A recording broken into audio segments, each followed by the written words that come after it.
Est-ce que tu peux raconter comment on s'est rencontrés? On s'est rencontrés un vendredi pendant que je faisais mes courses. Voilà, on rencontrés comme ça par hasard.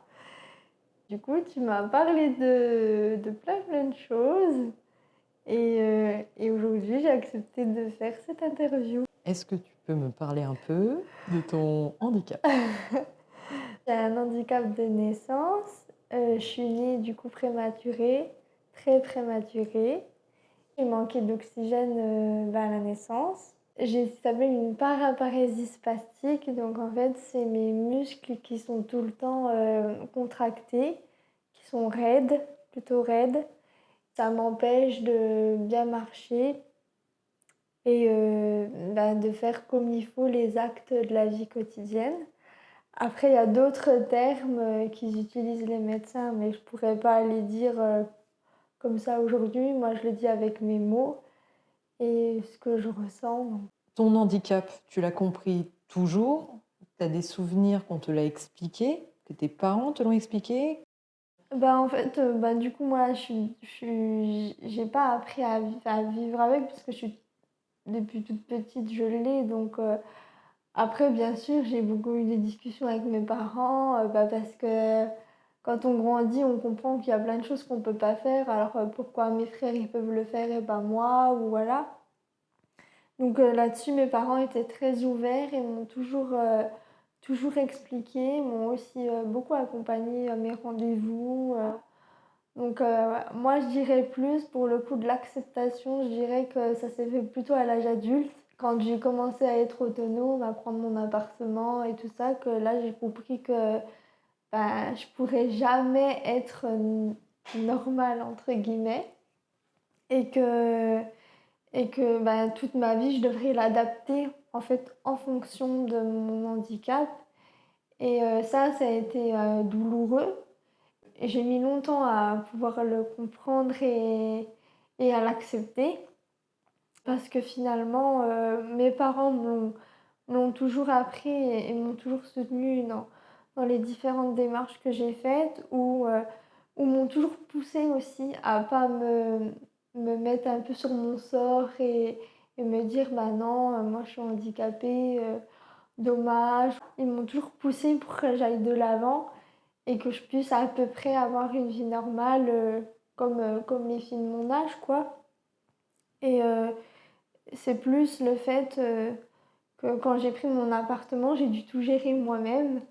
Parce qu'avant, j'étais dans une structure, donc on gérait plein de choses pour moi, dont mes rendez-vous médicaux et c'est vrai que quand on doit tout gérer d'un seul coup, on se prend un peu une claque parce qu'on se dit: «Ah ouais, heu, est-ce que j'ai de la place pour moi?» en fait, pour moi, Lise et j'ai pris beaucoup de place, beaucoup de temps pour, heu, pour mon handicap et pas trop pour moi. Je me suis un peu oubliée, s'il fallait tout gérer, et un jour, en fait, j'en ai eu marre.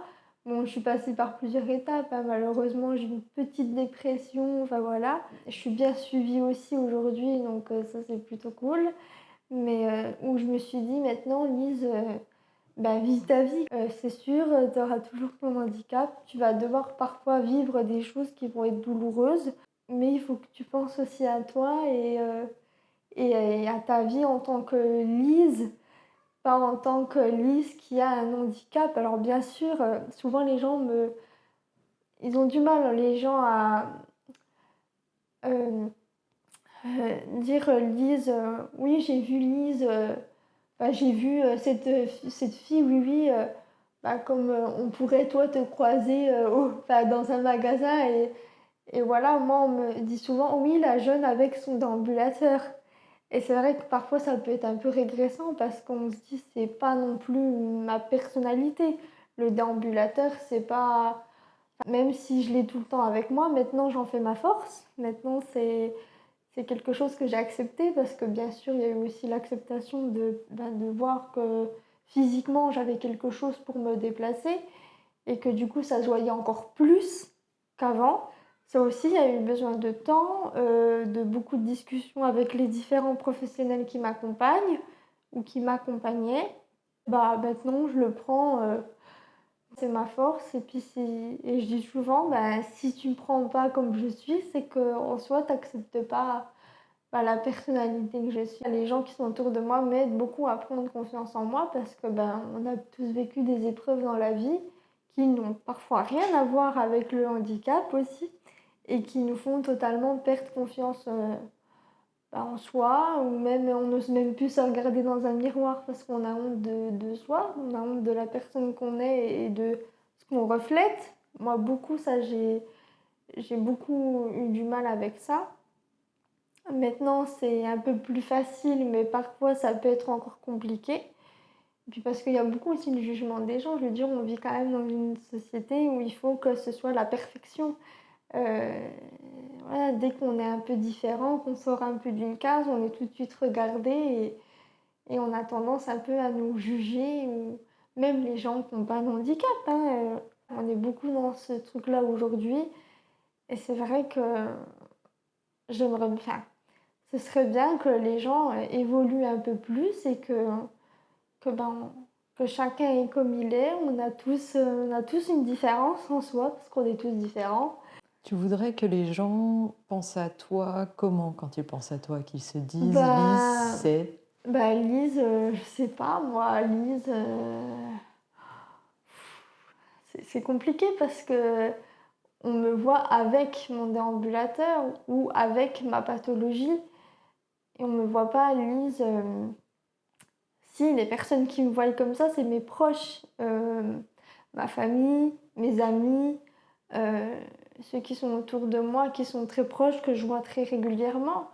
Après, c'est plus, quand je prends le bus, qu'il y a plein de jeunes dans le bus, et qui me regardent de haut en bas et je sais très bien qu'ils me regardent pas parce que je me suis maquillée, mais qu'ils me regardent parce que j'ai un déambulateur et que je prends de la place et qu'il faut que je demande pardon parce qu'il y a pas de place dans le bus et que du coup ça les énerve et que je fais insulter ou voilà, mais et j'aimerais bien qu'on me voie comme, Lise, je sais pas moi. Alors après, moi j'ai du mal de me faire des compliments donc c'est compliqué, mais je sais pas, Lise qui aime bien faire des gâteaux ou Lise qui est toujours souriante ou mmh. pas forcément avec, ma pathologie derrière. Après, elle est là avec moi, donc bien sûr qu'elle se voit et que je peux pas la cacher, mais c'est souvent qu'on me reconnaît enfin, par rapport à ça, du coup. C'est quoi que tu qualifierais de réellement handicapant, de ton point de vue, dans ta vie à toi? Bah, en fait, je dirais que c'est la société, c'est la société parce que comme je l'ai dit, ben, heu, aujourd'hui tout se paye entre guillemets, enfin, je vais dire, on se met sur une place de parking, on a la carte, on a tout ce qu'il faut, mais on va se faire quand même insulter, heu, par exemple, moi, je sais pas, la semaine dernière, je suis allée voir un concert et j'ai précisé que j'étais en situation de handicap et en fait, le gars, bah, il a pas du tout fait attention et il m'a placée tout devant la scène. Alors, j'étais contente, hein, parce que j'ai vu l'artiste de très près, mais pour descendre les marches qu'il fallait descendre, bah, c'était compliqué puisque du coup, il y avait pas de rampe, il y avait rien, alors que j'ai précisé que j'avais un déambulateur. Et du coup, bah, il m'a regardé de haut, il m'a dit: «Mais oui, mais il faut prévoir», en fait, j'aimerais qu'on soit, considérés comme des gens qu'on n'ait pas à chaque fois en disant: «Allez, je sors de chez moi, qu'est-ce que je vais avoir comme, problème, encore? Ou qu'est-ce qu'on va me dire? Ou la poubelle qui est sur le trottoir, du coup, je peux pas, continuer le trottoir, je suis obligée de descendre et de remonter». Enfin, c'est des tout petits trucs comme ça, mais à la longue qui fatiguent et du coup qui peut nous dire: «Bah non, j'ai pas envie de sortir parce que c'est bon, ça va me prendre la tête». J'ai vécu, plein de scènes dans ma vie, je faisais des choses comme tout le monde et en fait, on me renvoie à mon handicap en me disant: «Bah non, bah c'est pas possible. Attends, j'ai payé à base de concert, mais je vais y aller à mon concert. Tu vas pas me dire, parce que tu pas envie d'allumer ton ascenseur, ben c'est pas grave, je vais les monter les marches. Mais moi, je vais pas annuler le concert alors que j'attends depuis des années et des années, quoi. Donc, Tu apprécies les gens qui sont sensibles et qui oui, peuvent potentiellement t'aider ou oui. vouloir Ah t'aider? bah oui, bah c'est toujours appréciable parce qu'on se dit déjà qu'on est moins seul face à l'épreuve qu'on vit. Bah après, mes amis, eux, ils le voient aussi au quotidien puisque on se voit beaucoup. Euh, on est quand même très proches. Ils le voient bien que c'est coûteux, et puis des fois, voilà, je leur dis, bah non, allez-y sans moi, quoi. Parce que c'est bon, ça va être une galère. Et puis, non, non, tu vas venir avec nous. Voilà, après. Vous êtes très soudés, Oui, oui, oui. Et une fois, ben, on a voulu aller faire les courses au Leclerc, encore au Leclerc. Et en fait, je vais pour traverser. C'est vrai que moi, je mets un certain temps pour traverser. Et la voiture m'a pas vue. Et en fait, elle a littéralement failli me foncer dedans. Et ma copine qui était à côté de moi, elle s'est mise en colère, voilà. Et elle lui a dit, mais enfin, c'est pas possible, quoi. Vous voyez bien qu'elle est en train de traverser. Elle était déjà quand même, moi, elle m'attendait, mais elle s'est énervée, donc on y va, puis elle décolorait, enfin, elle sortait pas, elle n'arrivait pas à calmer sa colère. Et elle a fait demi-tour, elle a dit, je vais y aller, je vais la trouver et je vais lui dire que non, quoi. Et je lui ai dit, non, reviens, c'est pas la peine, tu vas envenimer le problème. Non, non, si, si, je vais y aller. Alors après, on l'a raisonné, puis finalement, elle n'est pas allée. Mais vraiment, j'ai senti, ouais, de la colère. Et puis, comme c'est que c'était un peu de l'injustice, elle a besoin de temps. Elle m'a dit, tu as besoin de temps pour traverser. Et puis au final, la voiture n'attend pas. Et puis limite, tu te fais écraser, quoi.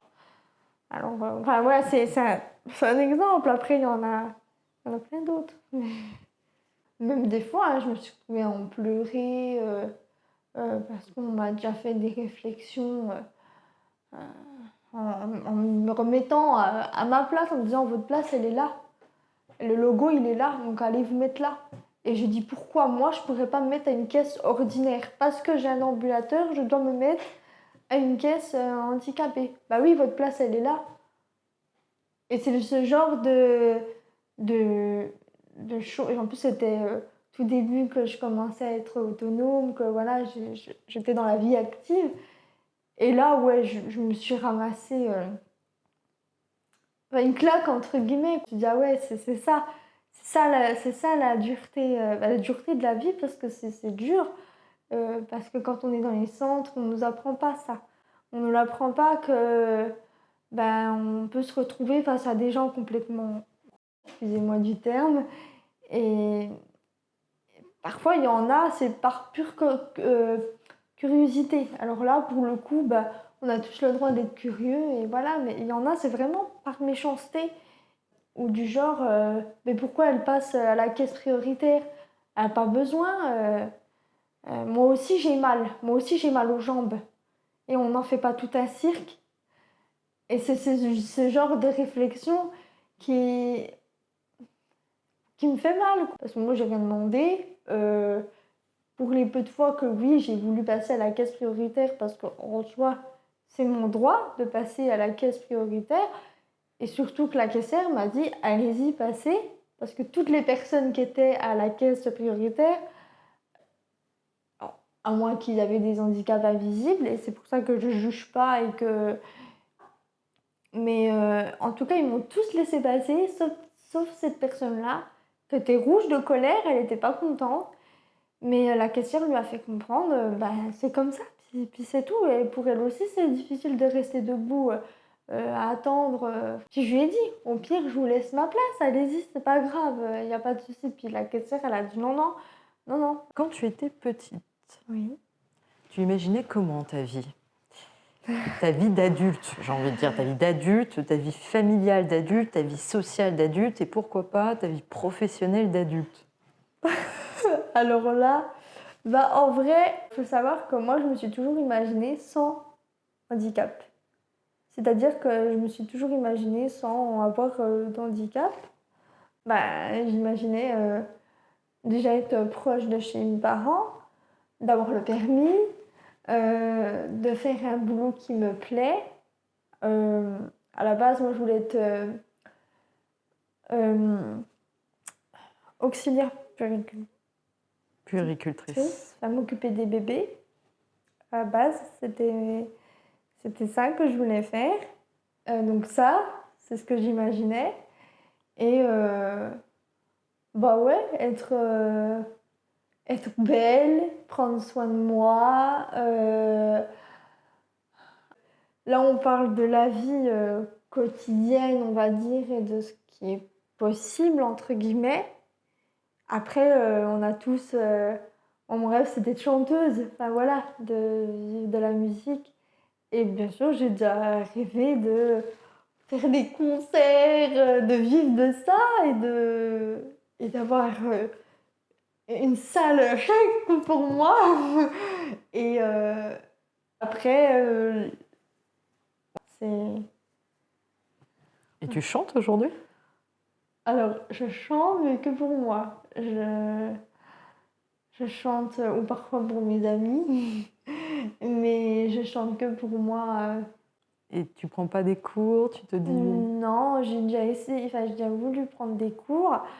Bon, après, il y a toujours l'aspect financier qui est présent aussi parce que moi, je vais m'inscrire au conservatoire, mais les prix, c'est... voilà. Après, j'ai jamais pris le temps non plus. Tout à l'heure, tu m'as parlé des gâteaux. Des gâteaux. Tu fais des gâteaux? Ça m'arrive. Il y en a qui aiment bien quand je fais des gâteaux. Et j'aime bien parce que ça m'aide aussi beaucoup à prendre confiance en moi. La semaine dernière, j'ai fait un gâteau qui me paraissait hyper compliqué. Et en fait, je l'ai fait normal. Et puis quand je l'ai fini, ben, il ressemblait à la photo. C'était quoi? Et c'était un gâteau au chocolat, mais un fondant au chocolat. Et j'avais jamais fait de fondant au chocolat. Il fallait mettre les œufs en neige. Enfin voilà, il y avait quand même plusieurs étapes. Et puis j'ai réussi. Et du coup, j'étais toute fière quand je suis allée chez mes parents à montrer à ma maman, regarde, je fais gâteau. Quelles sont les activités qui te donnent confiance en toi? J'aime bien la mode, j'aime bien prendre soin de moi. J'aime bien le côté artistique, donc musique, danse. Et ça, je sais que par exemple quand je chante ou quand je prends soin de moi, ça m'aide à avoir confiance en moi. Et souvent, bah voilà, je fais des petites stories ou des petits trucs comme ça. Bah ça m'aide aussi à avoir confiance en moi et me dire que finalement, ben, je peux être comme tout le monde, quoi. Qu'est-ce que tu aimes bien avec Instagram? Le fait qu'on peut euh, montrer des choses, alors après il y a toujours le pour et le contre, hein, ça c'est sûr, qu'on peut un peu, on est libre un peu de ce qu'on veut faire. Après, moi je mets que des choses ciblées.